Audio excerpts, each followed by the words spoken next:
podcast Intersection, le rendez-vous des passionnés de technologie et de leur impact sur la société d'aujourd'hui et de demain. Bon matin, Jonathan. Hey, bon matin, Simon. Comment ça va? Moins bien que toi, ça, c'est certain.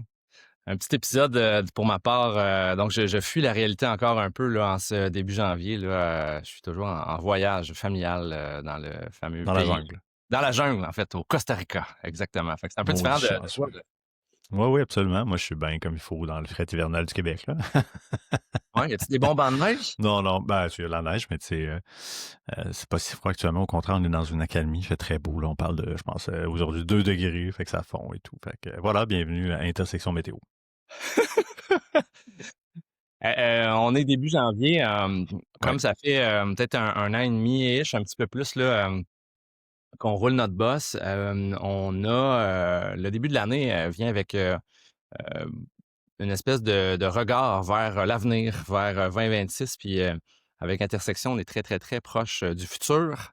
Donc, c'est naturel pour nous de regarder un peu ce qui va se passer en 2026. Donc, on va peut-être vous offrir ce matin un regard sur nos prédictions de 2026, dans le fond.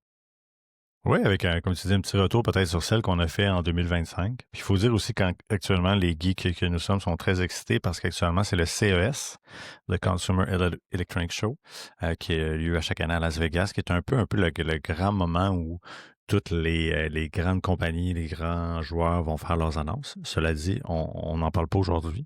On veut vraiment y aller plus sur nos prédictions, puis on reviendra peut-être éventuellement avec un épisode peut-être dédié spécifiquement au CES sur qu'est-ce qui a retenu notre attention, puis qu'on va surveiller suite à justement ces nouveaux courants, ces nouvelles tendances-là. Mais clairement, tu sais, Simon, en 2025, tu sais, je réalisais justement un peu nos notes sur qu'est-ce qu'on avait dit. On n'était pas pire. Tu sais, honnêtement, on n'est pas pire. Peut-être qu'on s'est peut-être pas commis assez, je sais pas. C'est dur à dire. Pourtant, quand je lis ça, je me mets en 2025, il y avait des prédictions là-dedans qu'on avait suggérées qui étaient quand même assumées puis intéressantes. De dire, OK, crème, c'est quand même bold, si on peut dire. Ouais. Mais somme toute, on était quand même dedans.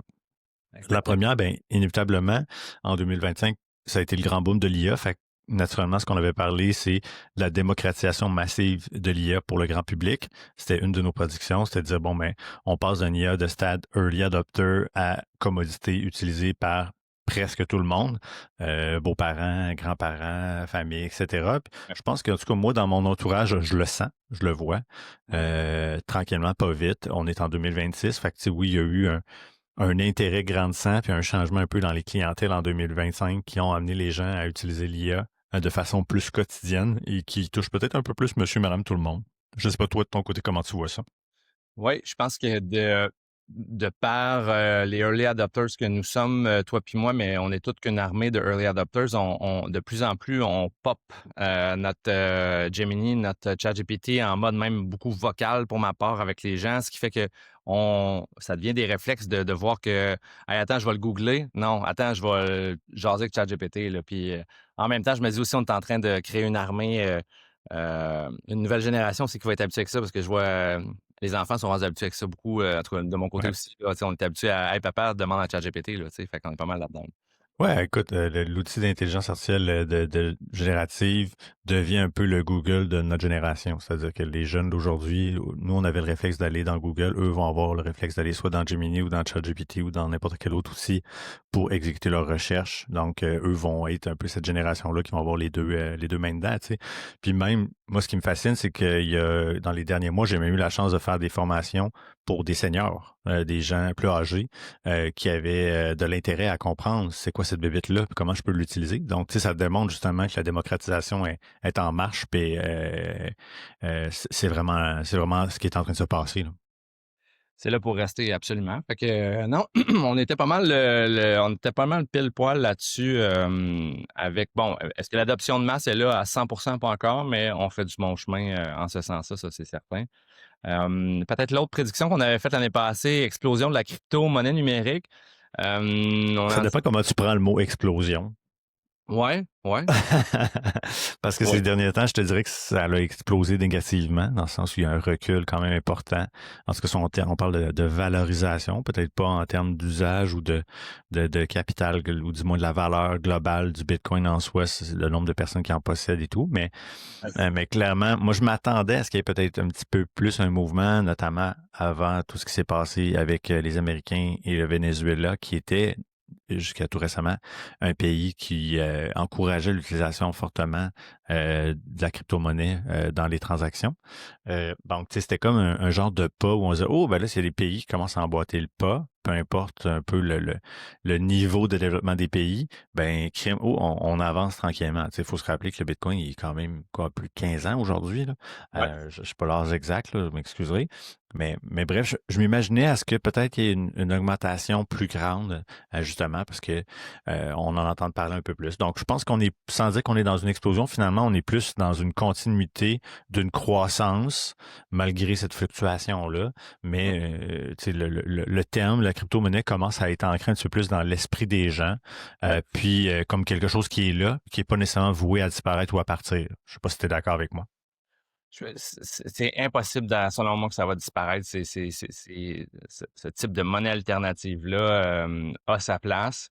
Maintenant, il y a des endroits dans le monde, selon moi, ça a plus sa place. Petite histoire courte, ici, en atterrissant au Costa Rica dans les premières semaines, plusieurs endroits dans les grands centres me permettaient de payer en Bitcoin. C'était affiché sa porte, c'était affiché sur tu avais la marque du commerce, puis c'était écrit, vous pouvez nous payer en Bitcoin ici. Donc, il y a des endroits où il y a une très grosse pertinence. Fait que ça partira pas selon moi. Maintenant, est-ce que, moi, je reviens toujours avec cette idée-là, là, c'est quand est-ce qu'au Québec, là, je vais aller acheter ma pinte de lait avec mon portefeuille de mon ledger de Bitcoin, là. Je sais pas quand, mais à voir, à voir. Mais pour l'instant, on n'est pas là pour l'instant.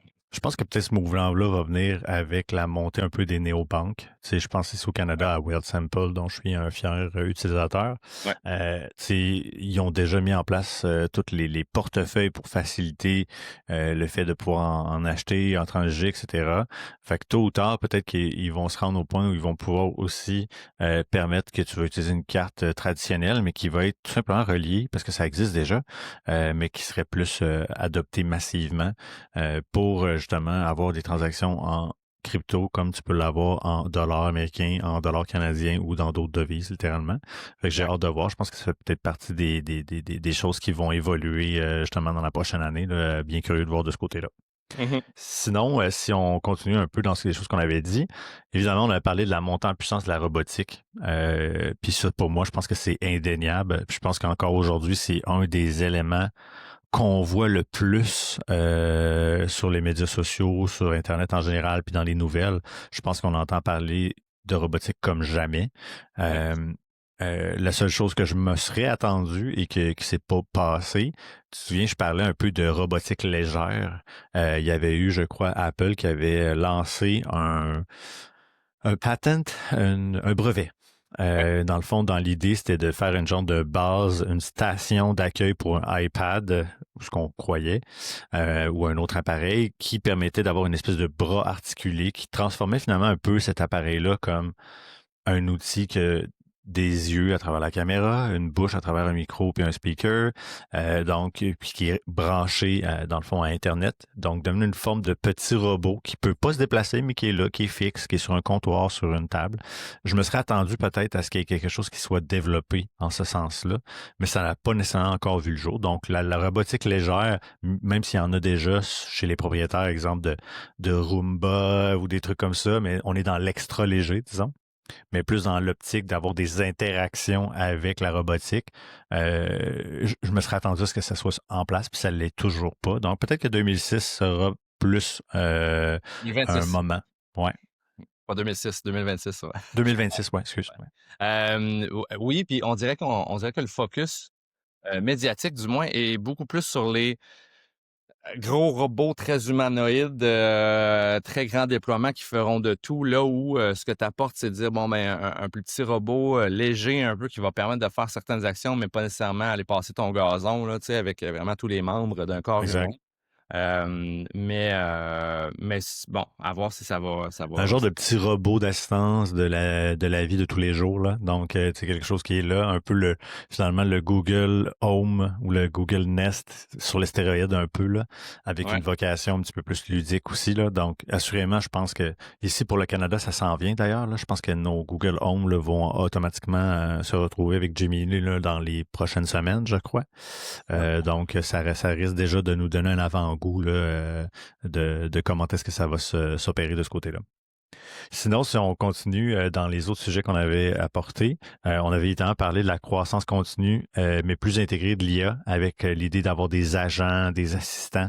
Aussi, on avait parlé au niveau des data centers, etc. Donc, aucun doute, encore une fois, on le voit que il y a eu des grandes annonces qui sont faites sur des développements de data centers, notamment par Meta, là, qui présentait un projet de fou, qui était littéralement la taille de l'île de Manhattan. Il y a eu aussi toute la notion d'agent. Je pense que on se rend compte que l'IA est arrivé, il y a eu comme une convergence vers plusieurs produits, plusieurs grands noms. Puis on dirait que là, qu'il y a comme on diverge, puis on s'en va dans le développement de plein de petits produits nichés, plein d'agents, plein de choses qui vont permettre à ce qu'il y ait des IA hyper personnalisés, hyper nichés pour accomplir des tâches et des objectifs spécifiques. Fait que ça commence à avoir le jour. Puis si on parle aussi comme on en a parlé dans le dernier épisode avant de parler avec Stéphane Hamel, on avait parlé de Monsieur Lequin, Yann Lequin, qui justement là, qui est l'ex grande tête de ce qui était Meta AI. C'est ça, chez Meta AI, hein? Oui, exactement. Puis, donc, lui, là, justement, est un peu en train de challenger le modèle actuel, etc. Fait que, on voit là, que de ce côté-là, l'IA va prendre un virage aussi, je pense. Exactement. Non, côté AI, c'est sûr qu'il y a une croissance là-dessus. Là. Ça n'a pas le choix. Ça ne fait. La demande va monter massivement. Ce qui amène aussi, puis là, ce sera un autre sujet, là, mais je vois de plus en plus dans mes feeds que il va y avoir une course à ce que l'AI soit de moins en moins gourmande sur ses ressources aussi, à ce que l'AI soit de plus en plus locale sur ton device et ne se passe pas à l'autre bout du monde dans un data center qui va tuer toutes les petites grenouilles autour. Je le dis à la blague, mais c'est pas drôle du tout.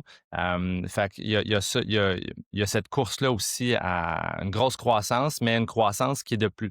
Je pense que l'humain est en train de réaliser que si on veut que ça tienne, cette histoire-là, il va falloir que ça arrête d'enlever les milieux de vie d'animaux et puis tout ça, puis que ça consomme pas de l'eau en débile, là, tu sais. Donc, il y a énormément de stats qui courent en ce moment sur l'utilisation de l'eau à chaque fois que tu fais un prompt. On en a déjà parlé un petit peu ici, mais tu sais, quand tu peux faire un petit Google Search versus un ChatGPT Talk là, ou un Gemini, là, vas-y, si tu as ta réponse avec Google, vas-y. Là, donc, il y a cette course-là aussi à faire ça de façon responsable. Voilà. Oui, puis c'est même pour rajouter là-dessus, même les joueurs eux-mêmes ont commencé à réaliser qu'ils atteignaient peut-être un seuil maximum à l'heure actuelle. Là. Donc, je pense que chez OpenAI, là, ils disaient comme on est à côté là, déjà. Donc, ce qui démontre là, que la demande est très, très forte. Puis il va falloir qu'évidemment les technologies soient moins énergivores, puis que soient plus, comme tu dis, locales, parce que actuellement, je pense pas que ça puisse continuer comme ça. Là. On poursuit, parce qu'on veut quand même rentrer dans les nouvelles prédictions. Hein. Même si on a tendance à être jasant sur les vieilles. On a parlé d'informatique quantique comme étant quelque chose aussi qui pouvait avoir une perspective sur un grand reset technologique. Je pense qu'on peut dire que 2025, c'est une année d'avancée pour l'informatique quantique. En tout cas, moi, j'en entends plus parler. Peut-être que, bon, par définition aussi parce que je suis intéressé, mais je pense que tranquillement, pas vite, il y a de l'information qui devient un petit peu plus grand public là-dessus, qui devient un peu plus mainstream. Les gens commencent à entendre parler de l'informatique quantique, puis comment ça va révolutionner peut-être un peu la performance puis l'utilisation de l'informatique en général. Donc, je me serais attendu peut-être à ce qu'on ait des percées plus importantes, mais encore une fois, même si on en entend parler, ça reste difficile de savoir un peu où on en est par la nature un peu secrète du développement, puis des avancées de ce côté-là par les différents pays qui cherchent justement à développer de ce côté-là. Fait que j'ai l'impression qu'on est peut-être plus avancé qu'on l'entend, C'est mais plus caché que, un peu, là. ouais, j'ai cette impression-là. Mais cela dit, je pense que c'est un gros sujet à surveiller encore. C'est ce qui pourrait être un bon épisode où est-ce qu'on peut avoir un intervenant où est-ce qui s'y connaît très bien dans le sujet parce que c'est comme la course au nucléaire quand on n'avait pas le nucléaire, là, tu sais. La première personne, le premier pays qui va mettre la main là-dessus va mettre la main sur quelque chose qui va venir carrément bousculer tous nos concepts d'informatique de maintenant jusqu'au tout le passé qui était jusqu'à maintenant, tu sais. Donc, Ouais. à surveiller, Non, là. bon point. Je dis ça, je dis rien. Je connais un gars qui travaille dans le coin de l'Université Laval qui a peut-être la chance de connaître des chercheurs qui ont peut-être de l'intérêt dans l'informatique quantique. Je vais lui demander voir s'il n'y aurait pas des bons noms à me donner. Hey, c'est un excellent point. Je vais checker ça. Puis écoute, dernier point, réseaux sociaux en crise et en mutation. Donc, ben oui, là, on parlait, tu sais, de brain rot, de doom scrolling, de perte de qualité de l'information, de montée De du slop. contenu, de slop AI. Ça, on a beaucoup entendu parler de ça en 2025. Donc, oui, en fait, les réseaux sociaux vont pas bien, Joe. Non, vraiment pas. Tu sais, moi, ça fait un moment que je le disais aussi, là, que l'Internet en général, parce que l'Internet, maintenant, on réduisait ça à effectivement présence sur les médias sociaux, feed, lire des contenus, etc. Donc, c'est rendu difficile. Le web a pris malheureusement une tournure, disons, mauvaise, tout simplement, là. Donc, Ouais. oui, ça n'a pas été facile. Et ça l'est pas. Tu sais, si on pense au Canada, avec le fait que nos médias ne sont plus représentés dans les outils de méta, ben, inévitablement, qu'on le disait, ben, ça leur a amené à mettre en avant-plan d'autres choses. Ouais. Et puis malheureusement, c'est pas nécessairement des choses très pertinentes et très intéressantes. Fait qu'on on est toujours un peu dans cette tendance-là. Puis moi, je sens il y a un mouvement là, un peu d'abandon, tranquillement pas vite, qui commence à se profiler à l'horizon là, sur les outils que toi et moi, on utilise. Absolument, absolument. Puis, je pense que c'est un bon segue pour aller regardons un peu vers le futur, regardons un peu Oui, vers 2026. Le point des réseaux sociaux en crise et en mutation qu'on dénotait l'année passée, ben, dans nos prédictions, en fait, quand on joue aux prédictions, chers auditeurs, on fait nos petits travaux de chacun de notre côté, puis après ça, on regarde ce qu'on a fait, moi puis Joe. Puis, il y a un point là-dedans qui était le même du côté de Jonathan et du mien. C'était la montée potentielle de nouveaux réseaux sociaux ou de certains actuellement qui viendraient faire une espèce de mutation vers des plateformes de médias sociaux sans AI. Donc, parce que là, on le voit, là, on a dit le terme slop, AI slop, là, tu sais, c'est un terme qui représente un peu, je vais le dire en bon québécois, puis c'est une traduction on the fly, mais c'est de la cochonnerie AI, là, la poutine AI. poutine AI qui est vomi partout, tu sais. Fait que le nombre de posts LinkedIn que je vois, j'étais comme ça, c'est bien trop bien fait pour que toi, tu aies fait ça aussi structuré de même. Non, c'est du AI, tu t'en vas sur Instagram, Facebook, c'est des trucs très génériques. Ça sait se faire reconnaître. D'où une potentielle émergence d'un Eldorado où l'AI ne serait pas permis.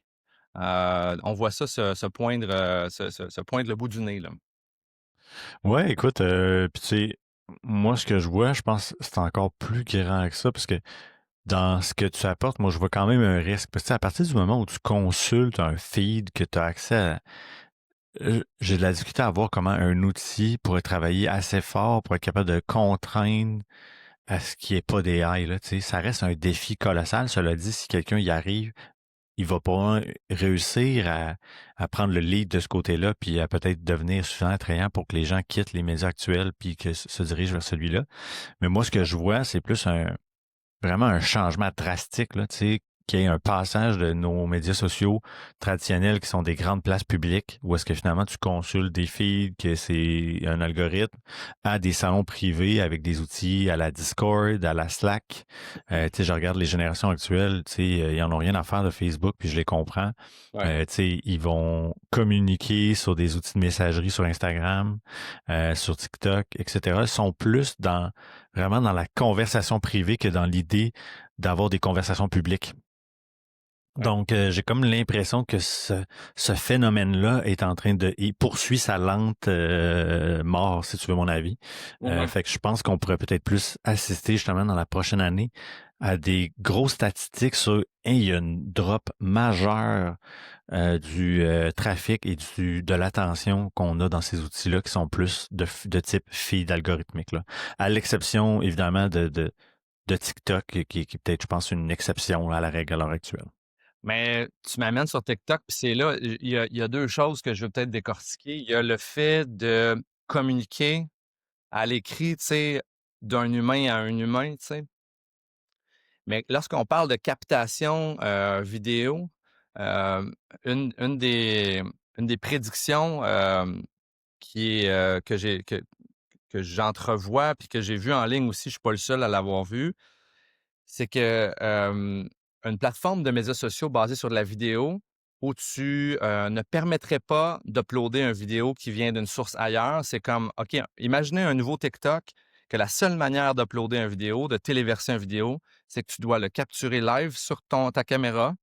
Puis c'est du raw footage, là, de la donnée crue, là, que tu slides directement dans le truc. Tu peux l'éditer un petit peu via l'outil, mais l'outil ne permet pas de changer, de mettre de l'AI là-dedans. Tu peux juste comme couper puis tout ça. Mais tu captures avec ton cellulaire ou ton laptop, tu édites à même l'outil sans AI et tu mets ça là-dedans. Et si tout le monde passait par ça, ben, tu aurais donc une espèce de plateforme de médias sociaux à la TikTok, AI free. Il n'y aura pas de François Lambert qui jase de pipi caca, là. Ouais, je vois le genre. Mais encore là, tu sais, ce qui empêche que, par exemple, je développe un outil qui fait en sorte que je peux juste faire un record puis qui me permet d'éditer dans la plateforme. Ouais. Ça reste que ce qui m'empêche d'uploader une vidéo puis de le faire, c'est l'outil en soi. Ouais. Fait que j'ai comme l'impression que rapidement, il y a des gens qui essaieraient de tricher la patente puis de dire, OK, mais on peut trouver une façon de hacker le truc Ouais. pour publier quand même ce genre de vidéo-là parce qu'inévitablement, il y en a partout. Tu sais. Ouais. Fait que, en tout cas, je le sais pas, là, mais on dirait que j'ai l'impression que le format feed, je pense que comme tu dis à la TikTok, il y a des gens qui vont le consulter en sachant ce qu'il y a dedans. C'est-à-dire que je vais là, c'est divertissant, il y a des trucs qui sont authentiques, il y a des trucs qui sont faux. Ça reste le fun à regarder pareil. Mais après ça, pour le reste, c'est plus, je pense, sur la conversation, justement. Tu sais, de te retrouver dans une conversation et être sûr que tu es avec d'autres humains, Ouais. etc. Donc, peut-être là où est-ce que ça accroche un petit peu plus, puis je pense que ça va amener du mouvement, mais bref, ce n'est qu'une boule de cristal, encore une fois, très, très, très embrouillée, je te dirais. Mais Exact. assurément, je pense que on peut s'attendre à des gros, gros virages, pas à des gros changements au niveau des médias sociaux, là. Exactement. Ben, puis tu sais, à la limite, là, il y en a un autre que je veux peut-être juste comme rajouter, là, une autre prédiction qu'on avait qui était euh, tout ce qui est in real life. Ben, en fait, on le voit, là, Ouais. tu sais, je vais vous donner un exemple. Je vais vous partager à l'instant, tu sais, sur on le voit que la mouvance, les gens euh, disent que l'authenticité des humains ne peut pas être faite par de l'AI, là. Si vous êtes sur TikTok ces temps-ci, que vous regardez les vidéos, souvent, la première chose qu'on fait, c'est qu'on va voir dans les commentaires. Puis, il y a énormément de vidéos où un des commentaires qui va être dans le top va être AI cannot replace this. Donc, les gens réalisent là, que, tu sais, on ne pourra jamais arriver de la belle authenticité de ce que les humains peuvent faire. Fait que, c'est ça. Bref, je pense que je rebalance un peu sur ce qu'on disait, là, mais les gens réalisent et veulent de l'authenticité, veulent des communautés, veulent des humains, dans le fond. Beaucoup, beaucoup. Stop sharing, ça ici. Puis là-dessus, est-ce que je voulais rajouter quelque chose directement? Ben, bon, on en parlé un petit peu déjà, mais des dumb phones, des téléphones aussi qui vont nous éloigner de toutes nos notifications. J'ai comme l'impression que les générations à venir aussi vont être conscientes de ça. Il y a un appétit sur des téléphones qui limitent les notifications, les fonctions intelligentes. Donc, ça devient de plus en plus populaire de façon à contrer l'addiction qu'on a à nos écrans, là, tous et chacun. Ouais, même que, tu sais, je fais une petite parenthèse sur le mobile en soi, tu sais, je suis curieux puisque je vois souvent passer des discussions là-dessus. Tu sais, aux États-Unis actuellement, je pense que Meta a annoncé là, qu'il y avait une contrainte actuellement au niveau des ventes de la Ray-Ban, la lunette, parce que il y avait une croissance fulgurante puis que la production n'était pas capable de suivre la demande. Donc, ils ont décidé de restreindre ça aux États-Unis pour l'instant. Donc, il y a des gens qui disaient, est-ce que un appareil comme la lunette Ray-Ban est potentiellement euh, un iPhone ou un Android ou un appareil mobile killer. Donc, j'ai hâte de voir un peu parce qu'encore une fois, on s'est fait mettre en appétit avec OpenAI un peu plus tôt l'année passée sur l'idée qu'avec Johnny Hive, il y avait quelque chose qui s'en venait. On n'a toujours rien vu. Mais cela dit, tu sais, encore une fois, je pense que les grands joueurs, il y a plusieurs grands joueurs qui travaillent sur ça va être quoi la prochaine, excusez-moi, bébelle, j'aime pas se dire ça comme ça, mais ça va être quoi le prochain appareil qui risque peut-être d'être le successeur de l'appareil mobile comme toi et moi on l'utilise aujourd'hui. Fait que ça aussi, je pense que ça fait pas partie de mes prédictions actuelles, mais assurément, ça fait partie des choses à surveiller clairement. Ouais, quel sera le successeur à l'appareil qu'on a dans nos poches à tous les jours? Je pense que 2026 pourrait être une année où on va peut-être voir une première tentative de un nouvel appareil qui va arriver, qui va faire « Oh, OK, ça c'est nouveau. » Tu sais, les lunettes, on en a parlé depuis déjà un moment, mais ce que OpenAI, Hive semble avoir dans les cartons, ça paraît être quelque chose de complètement nouveau, même si on a vu des tentatives aussi qui se sont passées, qui ont malheureusement... Il y avait le Rabbit, tu te souviens? Rabbit R1. Ouais. Exact, qui avait fait couler beaucoup d'encre au CS il y a quelques années, mais malheureusement, il ne livrait pas la promesse. Mais aujourd'hui, peut-être qu'on est rendu ailleurs, genre de voir qu'est-ce qui va s'en venir de ce côté. Exact. OK. Tu veux y aller avec une des tiennes de ton côté, puis je reviendrai avec les autres de mon bord? Absolument, tant qu'à avoir justement parlé d'OpenAI et d'Apple, parce qu'on je parlais d'iPhone, l'appareil mobile.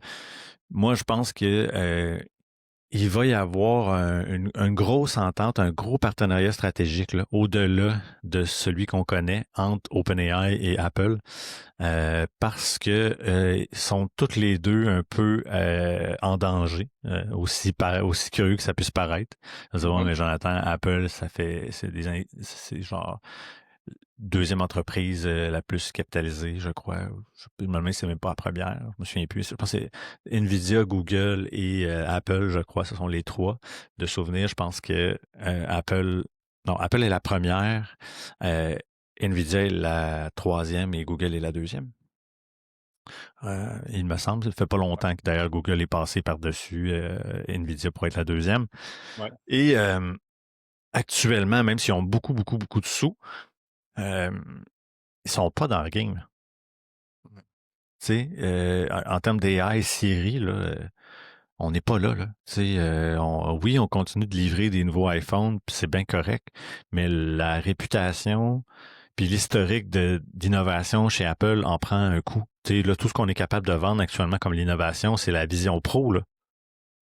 Tu sais, c'est tout ce qu'on peut vendre, là. Tu sais, c'est, on a développé mais tu sais, on s'entend que on n'est pas sur un produit masse. Fait que je pense que pour y arriver, il faut que Apple réussisse à aller chercher un élément comme un OpenAI puis puisse avoir une intégration encore plus importante dans son écosystème. Puis à l'inverse, OpenAI a besoin d'un écosystème. C'est-à-dire que si tu regardes du côté de Google actuellement, Google, dans le fond, ils ont tout ce qu'il faut, là. Ils ont Tensor, dans leur propre puce, ils ont Gemini, puis ils ont tout l'OS Android, ils ont un environnement complet pour déployer une infrastructure AI puis un système cohérent. Mais si tu regardes Apple et OpenAI, c'est comme deux pièces de casse-tête qui vont s'imbriquer parfaitement. Mais à l'heure actuelle, c'est pas encore fait. Mais moi, je pense qu'on faut s'attendre que justement 2026 soit une année où probablement on risque d'avoir une grande une grande entente, un grand partenariat potentiel entre Apple et OpenAI.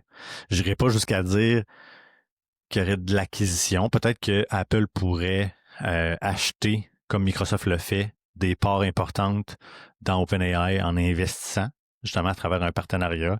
Apple peut-être pourrait se retrouver à développer des chips, dans le fond des processeurs, justement, qui permettraient une utilisation privilégiée, si on peut dire, des outils d'OpenAI.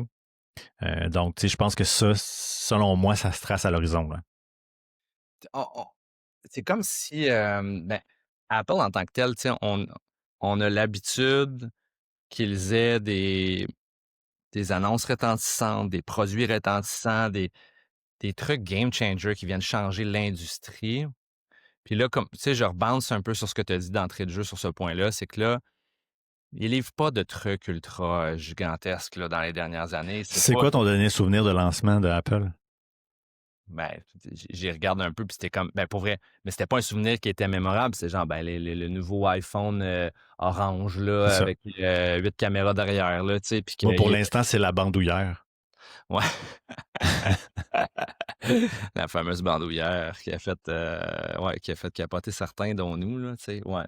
Fait qu'ils sont- ils ont, on a été habitués avec une ère à la Steve Jobs, où est-ce qu'on avait des gros produits retentissants qui venaient shaker l'industrie. C'est pas le cas. Donc, toi, ce que tu dis, c'est que un partnership avec OpenAI viendrait comme faire une espèce de le couple qui devait toujours, qui a toujours, les astres prédisaient que ce couple-là allait pouvoir donner quelque chose d'intéressant.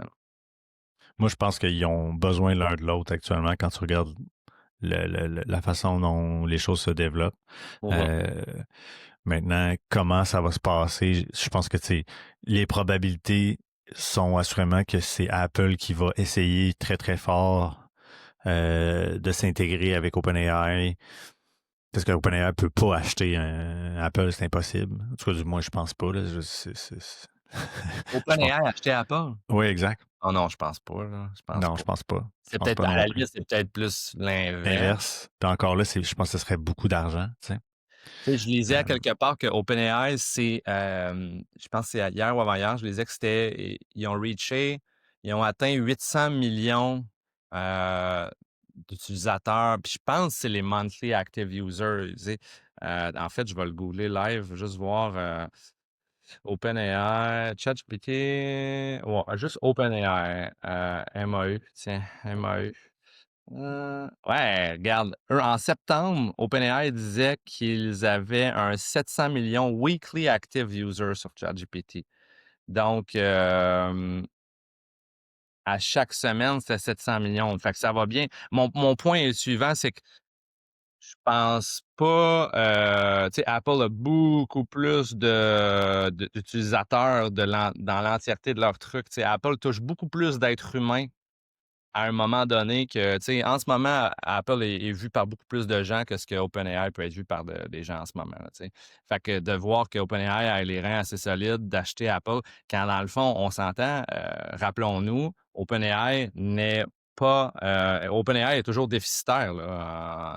C'est vraiment dans la veine de systèmes comme, je fais toujours la comparaison, là, tu sais, sachez, chers auditeurs, que Amazon a commencé à être dans le vert au niveau de ses finances uniquement, je pense, au début des années 2000, quand, dans le fond, ça a été créé début années 90, quelque chose comme ça. Peut-être pas début années 90, mais en tout cas, ça a pris, je pense, une quinzaine d'années avant que ça devienne dans le vert positif, que ça soit rentable, cette histoire-là. OpenAI n'est qu'au début, là, au niveau financier, là. Écoute, tu sais, on parle de 3,893 trillions chez Apple pour à peu près 800 milliards chez OpenAI en termes de Millions. valuation, là, dans le fond. Ah, Ouais, évaluation. Ah, OK, excuse. ouais. Répète ces chiffres-là. Répète ces chiffres-là. C'est 800 milliards, puis c'était 3 893 milliards chez Apple. Donc, c'est sur papier. Ouais. ils ont la capacité, mais on s'entend que c'est quand même impressionnant parce que là, oui, ça, c'est la valeur sur papier, mais après ça, quand tu es dans une transaction, il y a de la projection sur, ben, on vaudrait combien dans 3 ans, on Ouais. verrait combien dans 5 ans. Donc, intéressant. Mais je pense que au-delà de la pure transaction, je pense que stratégiquement, vraiment, ils ont besoin l'un de l'autre pour se sortir un peu de la compétition actuelle parce que Gemini et Google sont en train de vraiment continuer leur développement, puis sont, je pense, en train de se consolider un peu, du moins dans les gens qui sont dans l'écosystème déjà Workspace. Euh, Copilot, Microsoft traîne la patte. On entend parler, oui, de des beaux outils comme Perplexity. On entend parler de d'autres joueurs aussi comme Claude, au niveau du code particulièrement, c'est vraiment l'orientation qu'ils ont pris. Je pense que c'est là-dessus qu'ils mettent leur focus. Donc, tu sais, je pense qu'en termes de grands joueurs, actuellement, euh, de mon avis, il faut qu'il y ait une entente, il faut qu'il se passe quelque chose entre Apple et OpenAI pour challenger Gemini et Google. Bon, ben, de mon côté, ma prédiction numéro 1 était la domination de Google et l'évolution des outils. Là, tu sais, en ce moment, on voit une montée en puissance de Google qui domine grâce à tous les outils AI qu'ils ont présentement. On en a parlé tantôt un petit peu. Ils ont tellement un écosystème qui est complet que, tu sais, on se rappelle, il y a dans chaque entreprise techno, lorsque le CEO envoie un email qui s'appelle Code Red à tous les employés, code rouge, il y a eu un courriel qui a été envoyé comme ça à toutes les équipes de Google, d'Alphabet et tout ça, qui a été envoyé il y a peut-être c'est pas dans la dernière année, je pense que ça doit faire peut-être 1 an et demi, on commençait le podcast, quelque chose comme ça. Regardez le ramp-up qui s'est passé en 1 an et demi, c'est phénoménal. Et ça aura été rentable et gagnant comme petit courriel Code Red. Les équipes ont vraiment bien travaillé. Donc, l'AI est rendu natif dans tous les outils de Google. On prédit même, là, tu sais, la part de marché de Google Gemini pourrait donc atteindre un équilibre 50-50 avec OpenAI d'ici la fin de l'année 2026. Donc, on comprend que oui, OpenAI, ChatGPT, succès retentissant dès le départ lorsque ChatGPT est sorti en 2022. Mais là, on rattrape avec Gemini, puis là, on pourrait devenir quasiment à égalité au niveau de l'utilisation. Donc, c'est sûr que ça viendrait mettre OpenAI dans une position difficile, puis ça renforce la prédiction d'une alliance potentielle avec Apple éventuellement. Écoute, je le partage, mais tu sais, le fameux Code Red de Google a été lancé à la fin 2022. Ah ouais, OK. Ouais. Donc, c'est quand même, ça fait un moment qu'ils ont en fait, oups, eux, ils ont vu OpenAI arriver, puis ils ont fait, whoop, allez, let's go. Il y a un challenger in town. Ah, puis ultimement, ça a bien du sens. Là. Fait que, tu sais, dès que ChatGPT est sorti, on a fait OK, something big is coming up. C'est gros. Là. Fait qu'il faut qu'on se bouge Exact. les amis. Là. Ils ont pas perdu de temps du tout. Exact. Puis, en tech, là, il y a toujours à chaque année des acquisitions ou du moins des investissements. Moi, je suis toujours comme un petit fanboy qui dit OK, c'est qui va mettre le plus de cash dans le quoi cette année? C'est quoi le chiffre qui va nous faire le plus capoter? Il y en aura cette année. C'est la prédiction qu'on dépose ici. À voir ce sera qui à ce niveau-là. Peut-être que je fais un petit switch. On en a parlé avec Alex dans un des... C'est Alex, Alexandre, exactement. Oui. Dans un des épisodes précédents, on parlait de vibe coding. On parlait de flowgramming, vibe coding. Le futur du logiciel va passer par des petites applications, des petites apps qui vont pouvoir être installées sur votre cellulaire pour faire des micro-petites affaires. Là où je m'en vais, c'est que tu as parlé d'un peu tantôt de Cloud Code. En fait, pour ceux qui suivent un peu moins la patente, oui, tu as Gemini chez Google, oui, tu as Copilot chez Microsoft, oui, tu as ChatGPT chez OpenAI. Mais il y a une autre compagnie qui s'appelle Anthropic qui sait de plus en plus sortir son épingle du jeu dans un monde où les grands joueurs sont là présentement. Anthropic, dans les prédictions que j'ai de mon côté, c'est qu'Anthropic, avec son Claude Code, qui est un outil dédié à créer du code, ni plus ni moins, C'est eux qui vont cette année remporter la guerre du codage, je vais le dire ainsi, contre OpenAI et Google, parce qu'eux, ils ont vraiment, vraiment, vraiment su concentrer spécifiquement leur modèle sur tout ce qui est sciences, mathématiques, programmation. C'est très, très orienté là-dessus. Et en ce moment, en fait, moi, je vous le déclare ici, ma volonté début 2026, c'est de me taper une coupe de bons tutoriels Cloud Code, là, puis aller faire le tour du truc. Car il est possible maintenant de se développer quasi n'importe quoi soi-même. Ça sera pas, on l'a dit avec Alex l'autre fois, ça sera pas nécessairement une application que tu peux mettre en production puis mettre des millions d'utilisateurs là-dessus, mais pour des utilisations plus sobres, ça se fait très bien. Et on pourrait donc, en fait, même j'avais une statistique, je l'ai-tu encore ici, attendez un petit peu. Il semblerait que, puis c'est ce que je lisais sur Internet, il y a une application qui est construite avec des outils de vibe coding, là, c'est soumis au App Store là, à toutes les 1,13 minutes. Il y a des petites applications comme ça qui sont soumises. Quand même. Fait que les gens, autant que là, on disait du AI slop, là, que là, sur Facebook, il y a des posts très AI, que c'est pas cool, là, tu sais, il n'y a rien de vrai. Autant qu'il y a des gens qui soumettent des applications à une fréquence qui n'a jamais été vue sur les App Store. On pourrait même penser avoir peut-être voir une espèce d'émergence de boutiques d'applications intermédiaires. Donc, oui, tu vas pouvoir aller chercher ton Duolingo, ton Microsoft Outlook, ton Gmail, tout sur le App Store habituel. Mais est-ce que ça serait pas intéressant d'avoir des boutiques qui sont plus orientées vers tout ce qui est vibe coding, petits trucs, un peu moins robuste, là, mais on le sait que c'est dans cet écosystème-là. Fait que je le dépose ici, potentiellement quelque chose qui pourrait arriver.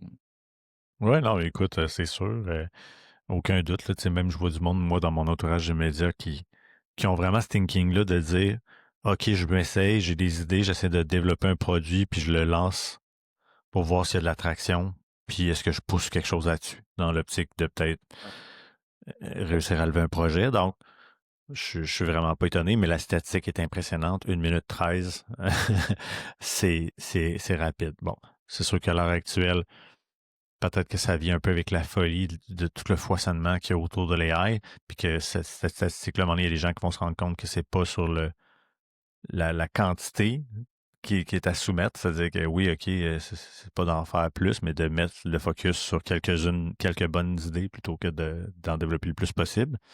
Mais je suis pas vraiment surpris, là, assurément, là. Même moi, tu sais, je veux dire, il y a des idées que j'ai déjà eues, que je me dis, hey, ben là, je suis plus placé que jamais dans une situation où potentiellement je pourrais m'amuser à essayer peut-être de les remettre en place. Donc, Exactement. Puis, peut-être juste pour rassurer les gens qui sont pas techno, là, ultra techno, qui sont pas nécessairement des programmeurs, euh, quand on dit que l'intelligence artificielle est intégrée partout, des interfaces de chat qui comprennent l'application dans laquelle tu es, c'est de plus en plus là. Je vous donne un exemple. Euh, un système comme un système comme N8N que Alex parlait il y a quelques semaines, qui est un système où tu mets en anglais, ils disent des nodes, là, tu sais, s'il se passe ceci ici, tu déclenches cela, mais si c'est en fonction que c'est un document texte, tu vas aller faire ça, mais si c'est une vidéo, tu vas aller faire ça. Tu fais tes nodes, puis ça fait des actions, OK, sur plein de systèmes. J'ai commencé, Joe, à taponner là-dessus pendant mes vacances ici. Je pourrais te montrer par la suite pour notre propre projet qui est Intersection. Et il y a des bouts où j'ai frappé des murs parce que ouais. je savais pas quoi faire puis tout ça. J'aurais pu rouvrir un autre tab, un onglet, faire des Google Search, regarder ça. Mais non, dans N8N, Ask AI, il Et trouve là, un panneau sur le côté. Hey, regarde, là, je suis rendu au troisième nœud. J'essaye d'aller déclencher quelque chose quand il y a une vidéo qui est mise dans un Google Drive, mais ça fait cette erreur-là, je comprends pas. OK, parfait, il analyse ça. Ah, il dit, tu me permets-tu? Moi, je vois exactement c'est quoi. Je vais aller faire un switch, je vais te montrer c'est quoi après. Je dis, vas-y, mon chum. Il part avec ça. 15 secondes plus tard, il me montre le flow alternatif. Il me dit où est-ce que j'avais failé. Il m'explique pourquoi. J'essaye, ça marche. Pouf, on poursuit. Ça avance, ça avance, ça avance. Même chose pour un logiciel comme Airtable que j'utilise en ligne, qui est des bases de données, puis tout ça. Ils ont Omni sur le côté, qui comprend le contexte d'Omni, qui comprend les mécaniques qui comprend le contexte de Airtable et qui comprend les mécaniques et qui est capable d'aller manipuler tes trucs.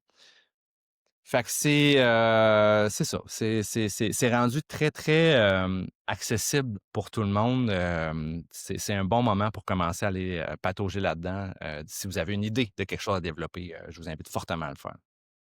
Absolument, vraiment. Écoute, puis tu sais, ben, je me souviens, tu sais, dans ce que tu disais, là, tu disais, ah, j'étais impressionné parce que dans l'outil en soi, j'ai eu des recommandations, puis il m'a proposé un chemin alternatif.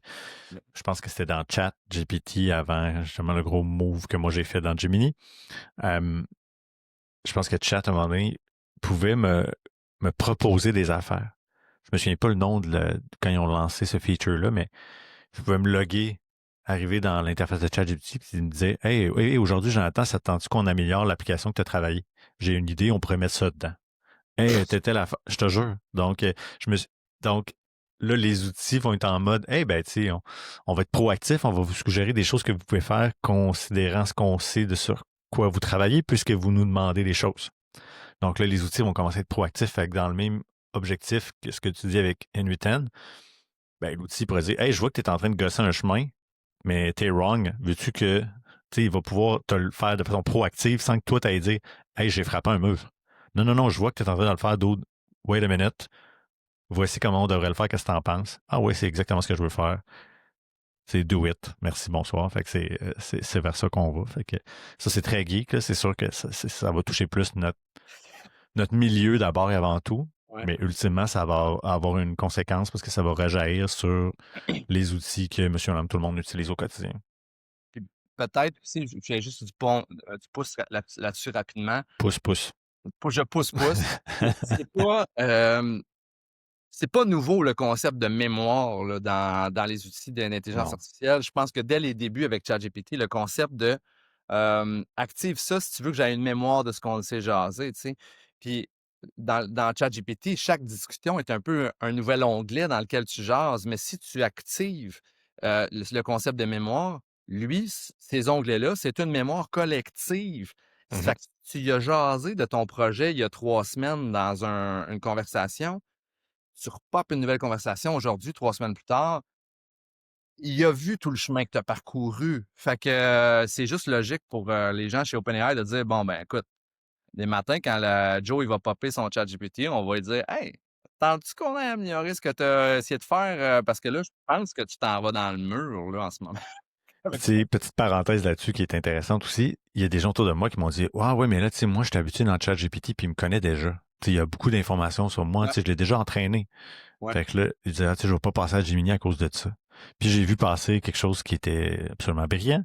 C'est que les gens ils ont demandé à Chat ou à Gemini, hey Gemini, si j'avais à demander à un autre outil d'intelligence artificielle de me fournir les informations nécessaires à transférer toutes les données et les connaissances, qu'est-ce que je devrais poser comme question? Ouais. Donc, vont littéralement te produire un prompt qui va te permettre d'aller pomper, ça me permet l'expression, le knowledge qui a été mis dans un outil pour être capable de le transférer dans un autre. Exact. Donc, ça veut dire que changer d'un outil à un autre, ce n'est pas nécessairement si complexe que ça, Non. quand on a compris ça. Puis après ça, je vais arrêter ce point-là. Mais dans ma tête à moi, comme n'importe... D'un matin, je veux m'en aller de Google Photos, puis je vais aller sur Apple Images. Je sais même pas c'est quoi chez Apple parce que je n'utilise pas Apple, mais je peux partir avec mes données. Là. Facebook. Oh, totalement. Fait que j'ose croire que tous ces outils-là ont une espèce de extract-moi ça en... Mais au-delà, mais tu sais, au-delà de l'extract traditionnel, Ouais. qui est quelque chose de très mécanique, qui normalement, il faut que ça soit fourni par un des deux parties. Là, Exact. dans ce cas-ci, c'est purement quelque chose de... On se dit, ah ouais, ben c'est pas si compliqué que ça, finalement, j'ai juste à bâtir un prompt, puis je peux même me faire aider par un outil pour poser la bonne question, puis obtenir le bon extract, tu sais. Donc, ça, je trouve ça vraiment fascinant. C'est fou. OK. Il reste de ton côté un point, je pense. Un point, exact. Qui en est Oui, pas le dernier. Non, le dernier, non, et non le moindre. Dans le fond, moi, ce que je dis, c'est que au niveau de la cybersécurité, faut s'attendre là, justement à une explosion des attaques ciblées utilisant l'IA dans la prochaine année. Puis, peut-être plus, on a tendance à parler des grandes institutions, on voit plus les grands noms, mais là, on va parler plus de ce que j'appellerais des cibles douces. Donc, tu sais, au niveau des PME, tu sais, on en a déjà parlé, des PME, que ce soit au niveau même des municipalités, que ce soit des organes, disons, gouvernementaux, mais à plus petite échelle. Ça pourrait être une municipalité ici, là, tu sais, autour des grands centres qui se retrouvent avec un enjeu de cybersécurité, puis que ça compromet littéralement les opérations de la ville. Je pense on est dans cette optique-là parce que oui, l'IA autant va devenir potentiellement un outil qui va permettre d'être un bouclier contre la cybercriminalité, contre la cybersécurité, les attaques et tout. Mais à court terme, je pense qu'elle va être davantage être utilisée comme une arme, justement. Puis j'ai l'impression, puis on le voit déjà. Je vais te partager. Ah, Je t'ai partagé un petit. je l'ai live là. Ah, ok. Bon, t'as été plus vite que moi. Dans le fond, sur LinkedIn, il y avait un contact là, qui partageait qu'il y avait eu des infrastructures françaises qui avaient été mises à nu parce qu'une société conseil avec qui les autorités françaises travaillaient, il y avait une brèche de sécurité de 844 gigs. Puis eux, ils ont travaillé avec différentes institutions françaises, puis plus particulièrement des institutions de la défense française. Donc, on parle ici là, littéralement de l'armée. Donc, il y a la base des données de la base de l'école du 2e régiment d'hélicoptères de combat du quartier Leger, donc le ministère des Armées en France. Donc, se retrouvent avec leurs données exposées. Donc, c'est pas rien, tu sais, si on parle d'armée. Puis après, il y a plein d'entreprises évidemment, qui ont collaboré avec cette firme conseil-là aussi, dont tu sais, des marques comme Hermès, des compagnies d'énergie comme Veolia, tu sais, des compagnies comme donc vraiment, c'est des gros noms. Donc, ces entreprises-là se sont retrouvées compromises où là, comme tu le présentes, là, même des plans techniques d'infrastructure de la base militaire se sont retrouvés disponibles. C'est quand même majeur, là. Tu sais, on s'entend que quand on touche le militaire, normalement. On dirait qu'on est dans un film, là. Oui, littéralement. Donc, c'est vraiment, vraiment, vraiment particulier, mais ce n'est qu'un exemple qui démontre à quel point c'est la pointe de l'iceberg. Là, dans ce cas-ci, c'est un gros modèle. Puis je pense que c'est toi qui l'as ajouté un peu dans notre recherche, mais actuellement, je pense que les malfaiteurs du côté cybersécurité sont en ère pré-quantique. Oui. Ramasser tout ce qu'ils peuvent en termes de données, puis de data breach, puis on n'est pas nécessairement dans une optique où on est en train d'utiliser ce qu'on ramasse. Ouais. Mais on est plus en mode on va cumuler de l'information, puis on va ramasser tout ce qu'on peut. Oui, c'est ça. J'essaie de retrouver pendant que je pense que c'est sur notre chat sur Messenger. En fait, le point est le suivant, c'est que quand on parlait de quantique, bon, je le retrouve pas live, là, mais les technologies quantiques, on disait tantôt que c'était un peu comme le nucléaire, la course au nucléaire. Le premier qui va l'avoir, et je veux dire, il va avoir en ses mains quelque chose d'ultra puissant. Je vais essayer de résumer ça le plus bébé lala possible, mais la technologie quantique permet d'augmenter les puissances de calcul des ordinateurs à des niveaux pas possibles d'imaginer présentement. Tu sais, c'est comme quand toi puis moi, on avait des bons vieux 486 DX400, puis que du jour au lendemain, ils sont arrivés avec les Pentium, puis on était comme « Oh my God, c'est donc bien puissant ». Ben, c'est un peu ça. Tu sais, aujourd'hui, on garde nos appareils, puis on garde les puces, puis les ordinateurs qui font performer nos appareils, puis dans une horizon de quelques années, si on va regarder ces technologies-là, puis les performances, puis on va dire « Mon Dieu, mais c'était n'importe quoi ». Puis là, ce que les gens se disent, c'est que, bon, le quantique va arriver un jour, on ne sait pas quand, mais le jour où ça débarque, ton petit mot de passe que tu as chez Desjardins, là, je te craque ça en 1 milliseconde. Genre. J'exagère, mais c'est quasiment ça. Le fait que tu aies mis ton two-factor authorization, des clés, je me souviens que les banques, je pense que c'est le RSA, des numéros bien précis, qui est une espèce de clé de chiffrement pour tes comptes bancaires, tout ça, si je me souviens bien, c'est RSA, tu notes là-dedans, c'est ça. Ces codes-là, mathématiquement, ça se fait défoncer en 1/4 de seconde. Donc là, ce que j'ai vu en ligne, c'est que présentement, les hackers, c'est ce que donc tu parlais, c'est que ils se disent, bon, ben regarde, on va on va aller faire du piratage de tout ce qu'on peut. On va aller voler le plus de coffres-forts qu'on peut sans avoir la combinaison. Puis on va attendre paisiblement sur notre petit dark web, tout seul avec notre gang de pirates et carreaux noirs. On va attendre. Puis le jour où le quantique va nous permettre de trouver les mots de passe de ces coffres-forts-là de même, nous autres, ça va faire 4-5 ans là, qu'on cumule des bases de données de fou. Puis on va trouver le mot de passe en 4 secondes et quart. Puis là, ça va être le Far West, mon chum. Ça, c'est Absolument.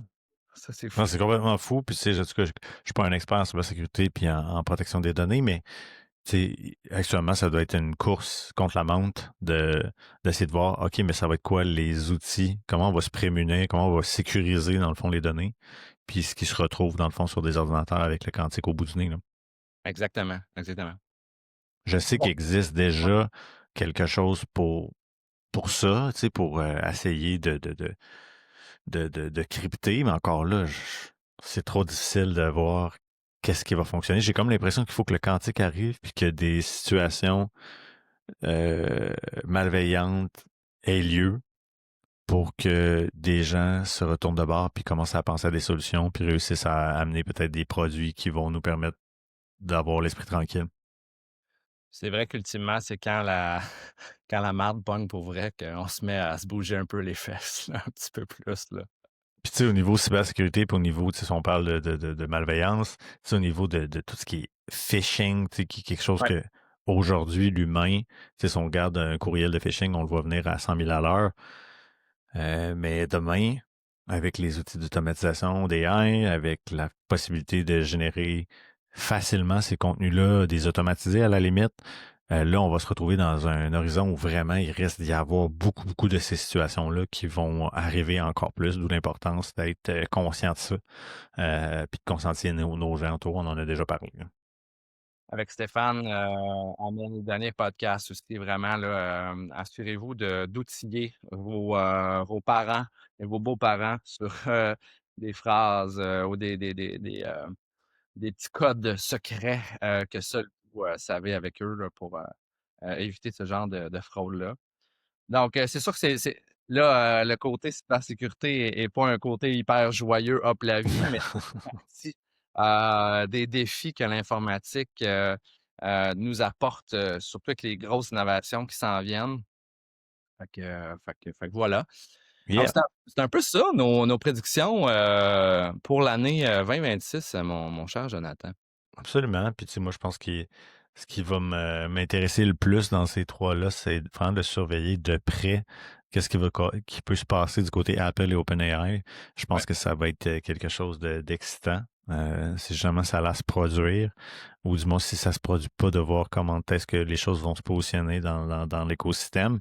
Mais très, très hâte de voir, puis évidemment d'être attentif à qu'est-ce qui va se passer du côté cybersécurité puis médias sociaux, là, donc du web en général comme on le consomme, là. Fait que je pense que c'est des années de grands changements, de grands bouleversements pour ces secteurs-là.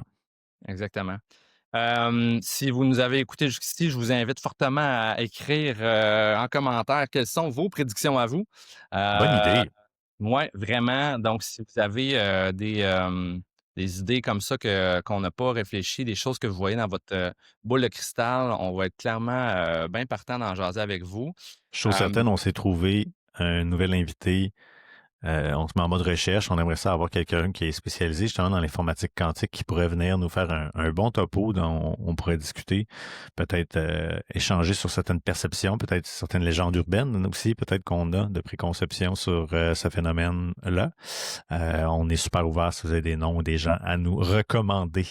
exactement, exactement. Puis, ben, c'est ça. Fait qu'on se voit dans un prochain épisode, chers auditeurs, auditrices. On risque fortement de jaser du CES. On en a parlé un peu d'entrée de jeu. Ça Ouais. va se tenir dans les cartons sous peu. Le temps qu'on amasse un peu quelles sont les pépites d'or de tout ça, parce qu'il y a bien du bruit dans le CES, malgré qu'on n'est pas là physiquement, là, il y a pas mal de bruit. Ouais, en tout cas, ma petite voix intérieure me dit qu'on risque de parler de robots pas mal. Oui, et de Lego. Ouais, et oui aussi. Cool. Ben, Jonathan, un gros merci. Puis on se Yes. revoit pour un autre épisode, mon cher. Va-t'en à la plage. Yes. À bientôt. Salut. Bye.